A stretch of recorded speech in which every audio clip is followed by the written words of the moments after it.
Hello friends, welcome back to my channel SRK drama explain. Friends, ये video मैं लोगों के एंटरटेनमेंट के लिए बनाती हूँ, so please watch full, share, subscribe and like this video.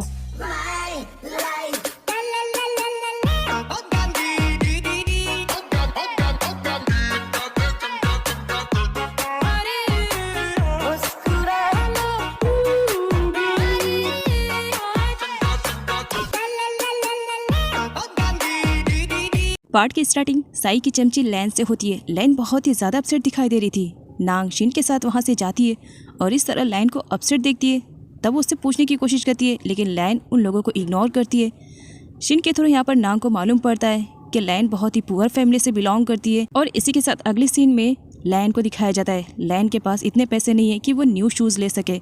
उसके पुराने शूज़ बहुत बुरी तरीके से फट चुके थे, लेकिन फिर भी लैन किसी तरह एडजस्ट करती है। साई के पूछने पर लैन बताती है कि वो शूज़ न्यू है, जिस पर साई कहती है मुझसे झूठ बोलने की ज़रूरत नहीं है, साफ साफ नज़र आ रहा है ये वही फटे हुए शूज़ है। लैन को बुरा लगता है।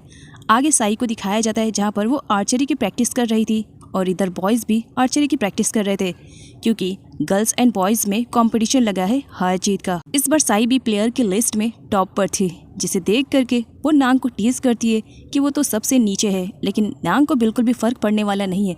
साई की खुशी में वो खुश होती है, जिसे देख करके साई को और भी ज़्यादा जेलसी होती है कि आखिर ये किस टाइप की लड़की है। नेक्स्ट सीन में कन्वेंट बोर्डिंग स्कूल के स्टूडेंट्स को दिखाया जाता है। सारे गर्ल्स के फेस पर स्माइल थी, क्योंकि आज वो दिन है जब सारे स्टूडेंट अपनी फैमिली की तरफ से कोई ना कोई ड्रेस पाते हैं। सब बहुत ही ज़्यादा खुश थे। नांग की मदर ने भी नांग को ड्रेस गिफ्ट किया था, जिसे देख करके नांग बहुत ही ज़्यादा खुश हो जाती है। नांग शिन से पूछती है कि उसका ड्रेस कैसे है। शिन अपसेट रहती है बिकॉज उसकी फैमिली वालों की तरफ से उसे कोई भी ड्रेस नहीं आई हुई थी। सडनली वहाँ पर टीचर आती है जो शिन को एक गिफ्ट देती है कि उसकी फैमिली की तरफ से उसके लिए ड्रेस आया है।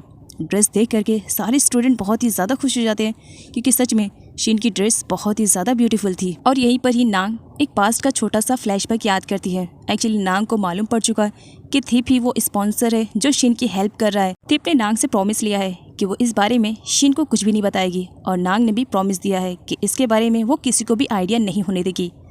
आगे जब सारी टीचरों को मालूम पड़ता है कि सभी के पेरेंट्स ने कुछ ना कुछ गिफ्ट तो अपने बच्चों को दिया है, बस शिन के पास कुछ भी नहीं आया है, तब यहाँ पर नांग और थिप को दिखाया जाता है। दोनों शॉपिंग मॉल में जाते हैं, वो भी शिन के लिए शॉपिंग करने के लिए, जहाँ पर नांग बहुत सारी ड्रेस को ट्राई करती है, लेकिन थिप को एक भी पसंद नहीं आती है, क्योंकि वो बहुत ही ज़्यादा शॉर्ट्स रहती है। इसी वजह से थिप अपने पसंद के कपड़े खरीद कर नांग को वापस स्कूल में ड्रॉप करता है। वो नांग को बताता है कि उसका एक शॉपिंग बैग छूट गया है, जिस पर नांग कहती है अंकल ये आपके लिए, जिस पर थिप पूछता है बट ये मेरे लिए, और तुमने कब ख़रीदा? जिस पर नांग कहती है जब आप बिजी थे तभी मैंने ख़रीद लिया, ये आपके लिए मेरी तरफ से मेरी फ्रेंड की हेल्प करने के लिए, thank you so much uncle. और बुई बुई बोलती है, जिस पर थिप वॉज लाइक ये बुई बुई क्या है? जिस पर नांग कहती है आई मीन टू से बाय बाय। आगे पोंग को दिखाया जाता है जो नांग से मिलता है और वो शिन के लिए एक गिफ्ट देता है और नांग से रिक्वेस्ट करता है कि वो शिन को दे देगी। नांग यस बोल देती है, लेकिन साथ ही पोंग ये भी कहता है कि ये गिफ्ट मैंने दिया है, इसके बारे में शिन को कुछ भी नहीं बताना। नाइट में जब शिन अपना गिफ्ट बॉक्स ओपन करती है, उसमें एक ब्रेसलेट था। शिन को बहुत ही ज़्यादा पसंद आता है। वो नांग से पूछती है कि आखिर ये गिफ्ट किसने दिया है। नांग ने अब जबकि पोंग से प्रॉमिस कर लिया है, इसी वजह से वो शिन को बताने से मना कर देती है और कहती है बस यूँ समझ लो कोई है स्पॉन्सर जो तुम्हारी हेल्प कर रहा है। उस वक्त साई जगी हुई थी और वो जानना चाह रही थी कि आखिर शिन का स्पॉन्सर है कौन। और नेक्स्ट मॉर्निंग साई अपना ड्रामा स्टार्ट कर देती है ये जानने के लिए कि शिन का स्पॉन्सर है कौन। और वो टीचर को बताती है कि डॉक्यूमेंट वाले रूम में उसने बहुत सारे रैट देखे हैं। टीचर डर जाते हैं कि कहीं सारे डॉक्यूमेंट रैट ख़राब ना कर दे। इसी वजह से सारे स्टूडेंट उस रैट के पीछे भागने लगते हैं, जो कि एक्चुअल में था ही नहीं। नांग सही टाइम पर साई के हाथों में शिन के डॉक्यूमेंट्स देख लेती है और वो उसे पढ़ने नहीं देती है। साई के जाने पर शिन आती है, वो भी जानना चाह रही थी कि उसका स्पॉन्सर कौन है, लेकिन नांग उसे देखने दे तब ना, क्योंकि उसने थिप से प्रॉमिस किया है। इसी वजह से वो फ़ौरन चिल्लाना स्टार्ट कर देती है। राइट सही टाइम पर टीचर आ करके लॉकर में शिन के डॉक्यूमेंट्स रख करके लॉक कर देती है, जिसकी वजह से शिन नहीं देख पाती है कि उसका स्पॉन्सर कौन है। इधर टीचर एक गर्ल की अच्छी वाली क्लास ले रही थी कि उसे किसी भी लड़के से बात करने की ज़रूरत नहीं है, जिस पर वो स्टूडेंट कहती है बट वो मेरा भाई है। जिस पर टीचर का कहना था रूल्स एंड रेगुलेशन के अकॉर्डिंग तुम यहाँ पर किसी भी बॉय से बात नहीं कर सकती हो। तब वहाँ पर नांग आ जाती है जो टीचर को रियलाइज़ करवाती है कि सभी को फ्रीडम मिली है और उस फ्रीडम के अकॉर्डिंग हम किसी से भी बात कर सकते हैं। जिस पर टीचर का कहना था कि इस स्कूल के रूल्स एंड रेगुलेशन के अकॉर्डिंग तुम किसी भी बॉय से बात नहीं कर सकती हो। जिस पर नांग कहती है बट उसने तो अपने ब्रदर से ही बात की और यहाँ पर टीचर को ऐसा रियलाइज़ होने लगता है कि नांग उनके साथ आर्ग्यूमेंट कर रही है। फिर क्या, अगले ही सीन में नांग को पनिशमेंट मिल जाती है वहाँ की क्लीनिंग का, और साथ ही उस स्टूडेंट को भी जिसने अपने ब्रदर से बात की थी। नांग इसके खिलाफ अब एक्शन लेना चाह रही थी। आखिर हम बात किसी से भी कर सकते हैं। थिप जब अपना वर्क फिनिश करके अपने घर पर आता है तब वहाँ पर उसे सरप्राइज देने के लिए नांग पहले से ही आ चुकी थी। और यहाँ पर थिप को मालूम पड़ता है कि नांग शिन को लेकर आई हुई है, वो भी पियानो प्रैक्टिस के लिए। अभी थिंक नांग को कुछ बोलता या फिर उससे मना करता, उससे पहले ही नांग कहती है, अंकल मुझे मालूम है आप बहुत ही दयालु पर्सनैलिटी के हैं, एंड आई होप, मुझे लगता है कि आप इस तरह से मना नहीं करेंगे, आप शिन को ज़रूर प्रैक्टिस करवाएंगे क्योंकि आपका दिल बहुत ज़्यादा बड़ा है। अब नांग जब इस तरह से थिप की तारीफ़ें करने लगती है तो थिप तो बिल्कुल भी मना करने की कंडीशन में ही नहीं रहता है। वो उसके रिक्वेस्ट पे हाँ कर देता है, ठीक है मैं सिखा दूंगा। शिन खुश हो जाती है, वो थिप को थैंक्स बोलती है। थिप कुछ पल शांति के गुजारना चाह रहा था, लेकिन तभी वहाँ पर आ जाती है अशांति, आई मीन टू से नांग आ जाती है। वो थिप को कहती है कि क्या वो उसके साथ गेम खेलेगा। थिप नांग को इग्नोर करते हुए म्यूज़िक सुनने लगता है, जिस पर नांग उसके क्लोज जाती है। अंकल आप ओल्ड सॉन्ग सुनते हो, सच में बहुत ही ज़्यादा फनी लगा। थिप नांग को वार्न करता है कि अगर वो इसी तरीके से उसे इरिटेट करती रहेगी तो वो नांग को वहाँ से जाने के लिए कह देता है, जिस पर नांग अपने गेम में बिजी हो जाती है। सर्वेंट नांग और थिप के लिए जूस लेकर आता है। यहाँ पर थिप नोटिस करता है कि नांग तो बस गेम में ही बिजी है, वो बस गेम ही खेले जा रही है, जिस पर थिप नांग को सबक सिखाने के चक्कर में उसे बुक रीड करने के लिए कहता है। जब यहाँ पर नांग बुक उठाती है और इतने सारे पेजेस को देख करके सडनली बेहोश होने का नाटक कर देती है। ओह माय गॉड, मुझे तो नींद आ गई है। जिस पर थिप कहता है, अभी कुछ टाइम पहले तो तुम गेम में इतनी ज़्यादा बिजी थी कि तुम्हें कुछ सुझाई नहीं दे रहा था, और बुक हाथ में आते ही इतनी ज़्यादा नींद। इस पर नांग कहती, अभी कुछ टाइम के लिए तो स्कूल से दूर हुई हूँ, एटलीस्ट अब तो मुझ पर तरस खाओ, इस तरह से मुझे बुक के पीछे न लगाओ, थोड़ा टाइम तो फ्री दे दो अंकल। थिप यहाँ पर थोड़ा सा स्ट्रिक्ट होता है नांग के साथ, और नांग से कहता है कि अगर तुम बुक नहीं पढ़ोगी तो सच कह रहा हूँ मैं शिन को पियानो की प्रैक्टिस नहीं करवाऊंगा। जिस पर नांग साइड में बैठ जाती है और बुक को अच्छी तरीके से रीड करने लगती है। शिन ये सब देख करके स्माइल करती है।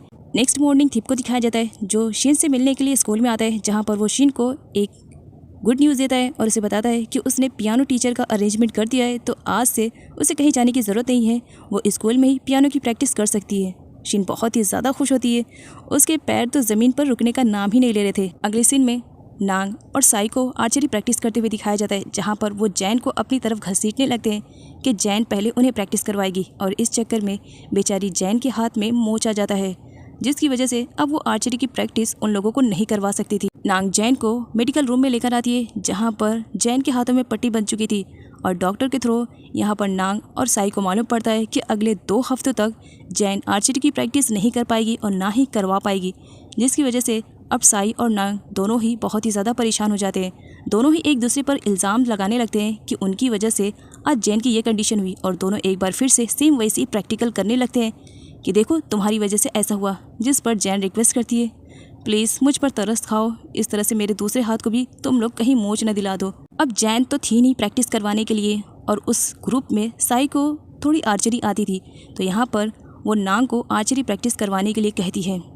अब यहाँ पर नांग को दिखाया जाता है जो आर्चरी की प्रैक्टिस कर रही थी, तब यहाँ पर साई को दिखाया जाता है जो एक टीचर की तरह उस पर पूरा रौब झाड़ रही थी और उसे कह रही थी कि इस तरह से नहीं, ऐसे पकड़ो, ऐसे नहीं, ऐसे करो, जिसकी वजह से नांग बहुत ही ज़्यादा इरिटेट हो जाती है, और वो साई से कहती है 1 मिनट मुझे कंसंट्रेशन तो करने दो, और कंसंट्रेशन करके फाइनली वो अपने टारगेट पे हिट कर ही देती है, जिसकी वजह से वो बहुत ही ज़्यादा खुश होती है। नांग साई से कहती है कैसा रहा, जिस पर साई कहती है तुम इससे भी बेटर कर सकती हो अगर तुम मेरी प्रैक्टिस के अकॉर्डिंग अपनी प्रैक्टिस करोगी। आगे नांग को जब मालूम पड़ता है कि उसका कॉम्पिटिटर पूल है, जिस पर नांग कहती है फिर तुम्हें प्रैक्टिस करने की ज़रूरत नहीं है पूल, मैं ऑलरेडी पहले से ही हार जाऊंगी, तब तो तुम जीत जाओगे, वैसे मेरा तो कुछ नहीं होगा।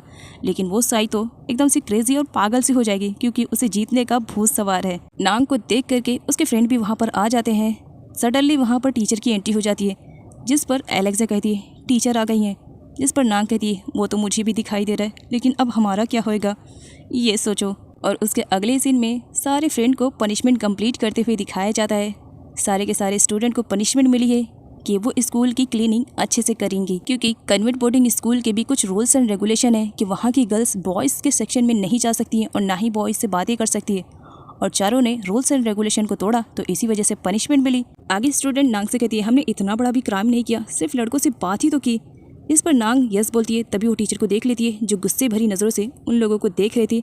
सारे लोग फटाफट अपने काम में बिजी हो जाते हैं, लेकिन इसके खिलाफ नांग आगे एक्शन लेती है और अगले ही सीन में सारे टीचरों के सामने नांग को दिखाया जाता है और नांग के साथ साई भी थी। साई और नांग के सपोर्ट में हाउ इज़ दिस पॉसिबल? कुछ ना कुछ तो रीज़न ज़रूर है, वो आगे की वीडियो में मालूम पड़ेगा आपको। यहाँ पर नांग को दिखाया जाता है जो सारी टीचरों को एग्री कर ही लेती है कि गर्ल्स एंड बॉयज़ का सेक्शन अलग भले ही है, लेकिन कंपटीशन और प्रैक्टिस के वक्त वो सब एक साथ प्रैक्टिस करेंगे, जिस पर बहुत सारी टीचरें रेडी भी हो जाती है। और जो टीचरें इस बात पर एग्री नहीं थी उन्हें साई एग्री कर लेती है, क्योंकि साई सारी गर्ल्स की मॉनिटर है। इसी वजह से वो मॉनिटर के हक से यहाँ पर नांग को सपोर्ट करती है और दोनों की हेल्प से फाइनली उन्हें परमिशन मिल जाती है कि वो लड़कों के साथ प्रैक्टिस कर सकती हैं, जिस पर दोनों ही को खुश दिखाया जाता है। आगे जब सारे स्टूडेंट को मालूम पड़ता है कि वो बॉयज़ के साथ प्रैक्टिस कर सकती हैं तो उन्हें बहुत ही ज़्यादा अच्छा लगता है, क्योंकि ये कन्वेंट बोर्डिंग में ऐसा तो पॉसिबल नहीं था, लेकिन नांग की वजह से सब कुछ पॉसिबल होते जा रहा था। सारी गर्ल्स यहाँ पर नांग से प्रॉमिस करती हैं कि वो फ्यूचर में कोई भी ऐसा काम नहीं करेंगी जिसकी वजह से नांग या साई मुसीबत में पड़े।